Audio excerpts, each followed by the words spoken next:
mo ang mga tsismosa. Ang mga taong malawak ang kaisipan ay tumatalakay ng mga ideya. Ang mga taong makikitid ang utak ay tumatalakay sa buhay ng iba.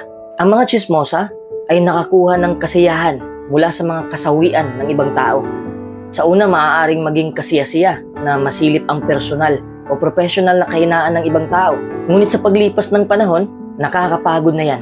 Para ka nang mandidiri sa sarili mo kasi pinupulot mo ang negatibong pangyayari para ipakain sa utak mo.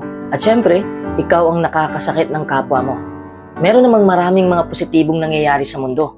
At marami kang dapat malaman mula sa mga matagumpay na tao. Kaysa sayangin mo lang ang iyong oras sa pagkikipagchismis tungkol sa kabiguan ng ibang tao.